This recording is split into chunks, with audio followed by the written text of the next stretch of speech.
Funny story, I couldn't find my Torx for the bed, so I pulled this one out to see if it was the right size and decided to pull the bed liner out, and there it was. It's been sitting there for, I don't know, a month underneath the bed liner. Alright guys, welcome back to another video. I'm not gonna lie to you, I just spent probably like 10 minutes recording this clip already, and I didn't push record. So I was standing here talking to myself like an idiot the entire time and didn't even realize it. So instead of doing that, I'm gonna do what I was gonna do at the end right now, and then we can ramble later. So I'm gonna take you over to the truck. I installed the meth kit on the truck, the methanol injection kit. Let's get through it. I didn't record much while I was installing it. I don't think I recorded anything while I was installing it, but I'm gonna walk you through it. It's pretty simple, so we're gonna check it out. So I started in the back of the truck here. So I just put it back here because I'm not planning on keeping it in here. I just wanted to see if it would help me with the intake temps, because I have a time at the track that I want to hit. I have a goal, and this will help me because I'm battling high intake temp issues. So basically have the tank. I'm using windshield washer fluid and heat. So I took a gallon jug and mixed it with 3 bottles of heat. That's recommended from the instructions from Snow Performance. Here is the pump. It comes underneath, and I just used split loom, electrical split loom on everything. So line comes out to the pump, and this line goes back forward. We got a little check valve in here. This goes all the way to the front, and here's the wiring. And it comes back up the same spot. Looks like I got a wire that fell out. A little gangster trying to sneak by.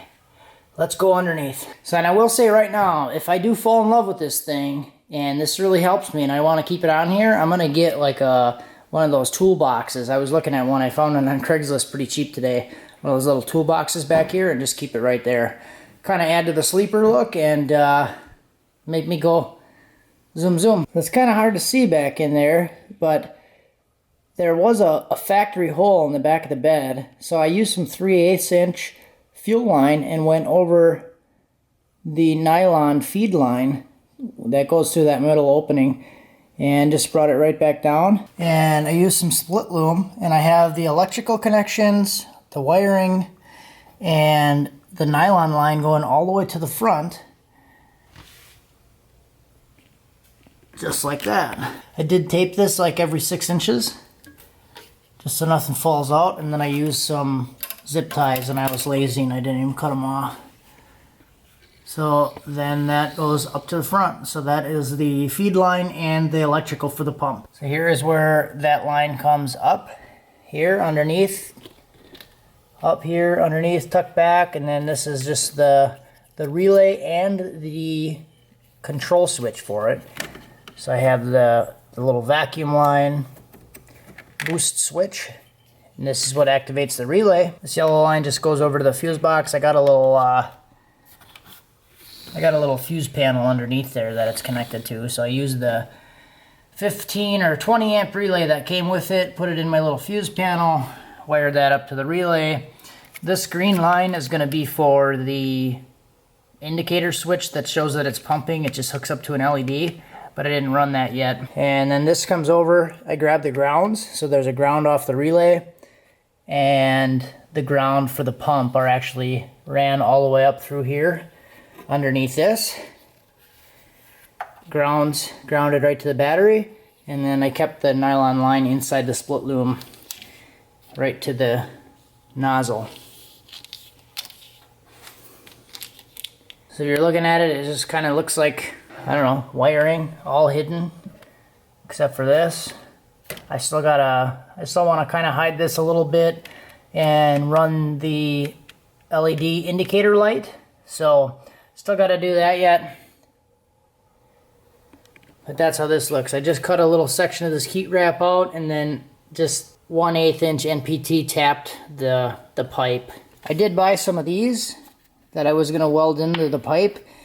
This aluminum, it's a 1/4 inch NPT, and I needed an 1/8 inch. So I went ahead and I made this thing out of just some flat plate, 3/16 plate, and tapped this. I was going to weld that in there, but said screw it, and just tapped it right into the pipe, and it seems like it's fine. So here's that LED indicator light. This shows that the pump is actually activated and running. There's also a LED for a level indicator, so you could hook this up like by your wideband or whatever you wanted, and when it gets low on fluid, it'll activate the LED. I think I might hook that up. Maybe if I keep it, I'll hook it up, but not sure what I'm going to do yet. Alright, so I did take the truck out today, and I used the methanol injection kit and got it working. When I first took it out, it didn't seem like it was working, or I couldn't tell that it was working. So I didn't hook up the indicator light that shows that the pump is on, but I don't think that would have helped anything anyways, because when I came back, I hooked it up to the compressor and ran it for a little while, and everything was working, and the switch was activating perfectly like it should. It just took a while for, I think it was just priming the system, like had to bypass the check valve. It's a high pressure check valve, 35 PSI check valve. I think it just needed to bypass the check valve and then fill the system, like prime itself, basically. So my short little pulls that I was doing and getting into boost, I guess I was expecting it to hit the nozzle sooner, but it just took a while. So I came home, put it on the compressor, ran it for like 5 or 10 seconds, and then it started shooting out the hose, and then I hooked it back up, took it back out, and everything was fine. So I did see a significant difference. I pulled another 8% out, and keep in mind I pulled out 31% yesterday. I'll go into that in a little bit. So I pulled out another 8% of fuel with this kit, and it's still like a 10.7, 11-ish. So, and that's on 14 pounds. So we do got the boost back. We got the temps lower. So I did a pull yesterday, about 7 seconds that I was in boost, and the temps hit 156. The intake temps hit 156, which is about normal because when I was at the track, and I was basically hitting like 160 by the 8th mile. So that sounds just about right. But today I went out and did the same thing, and the same duration that I was in boost, with the same tune and everything. Didn't change the tune at all, but, well, I did change the tune. I pulled some fuel out of it. Pulled the 8%.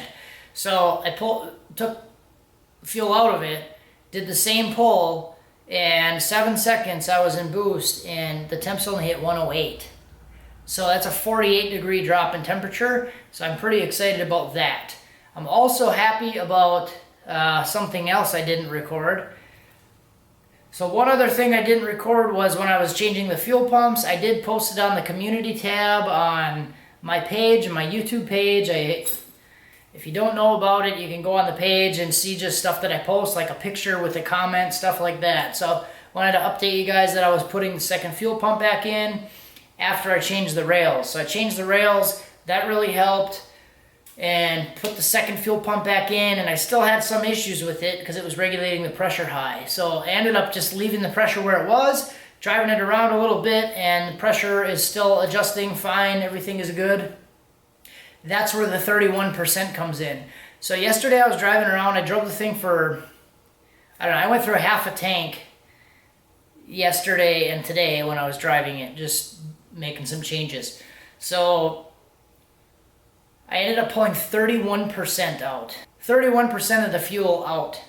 So it was starving for fuel so bad before that I had everything like jacked up, and it was kind of almost useless not doing anything. I ended up pulling 31% out, and it was still at like a 10.7 on 18 pounds. So I accidentally went to 18 pounds, turned the boost controller up a little bit too high, and it still showed a 10.7? Hold on, let me check. Let me verify. I don't want to be a liar here. I was just messaging a couple people when I was doing all this stuff, so I want to make sure I'm not mistaken. Yeah, 10.6. So I texted somebody last night, or messaged somebody last night, maybe even watching, but said I pulled 30%, and 30% from where it started, and still a 10.6 on 18 pounds. So, and now it's still 108% injector duty cycle. So I pulled another 8% out of it. So yeah, it was still like a 10.6 on 18 pounds, and I accidentally went to 18 pounds. So still at a 10.6, I got plenty of fuel, got the methanol injection kit hooked up now, and I don't think at this point I really have any more excuses not to get into the 10s. So my last pass, my 11.3 pass that I did, that's my personal best ever on anything, driving anything, because this is really the first thing that I ever tried to go fast with. So I went 11.3 and that was at 12 pounds rising to 14, and it was at like 14 degrees dropping to 9 or 10 degrees of timing. Alright guys, so I'm going to show you 3 different passes here. So this is, you can see up top, 11.3 at 120, so this is the 11.3 pass. And if you look right here, this is starting at around 10 pounds and ending the pass at around 12 pounds. So I think I misspoke in the video earlier when I said this.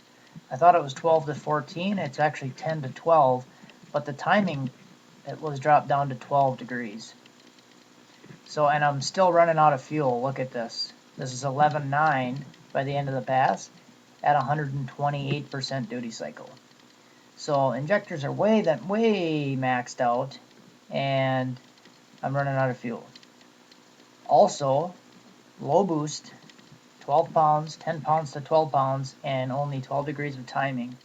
So if I go look at the scans from yesterday and today, so if we look at this one, here I'm up to 200 kPa, so that's 14 pounds, and injector duty cycle is down to 94, and I'm at an 11.5. So pretty safe fueling, and plenty of injector. I mean, not plenty, but it's still kind of high, but better than before. Quite a bit better than before, and it's able to keep the timing in it because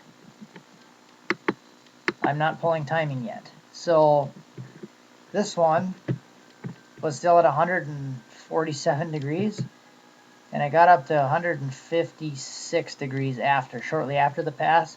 It was 150 basically right at the end of the pull, and then it ended up settling at 156. So that's still pretty high. I didn't like the temps. I liked all the other stuff that was going on in this, but the intake temps were still high. So let's look at the one from today. This one was from today, long pull with methanol. So here we go. So we see a peak of about 200 kPa, so 14 pounds again. Pretty much, I don't know, about 14 pounds the whole pull. And duty cycle, again, is down to about 90, so it's a little bit better. But air-fuel ratio is still at 10.8. So we still got really safe fuel. Kept the timing in it at 15. 14 pounds of boost. But let's look at the end of the pass. End of the pull, whatever you want to call it. 108 degree intake air temp. So before it was at 156, now it's at 108. And everything is still really safe. So I'm very happy with that.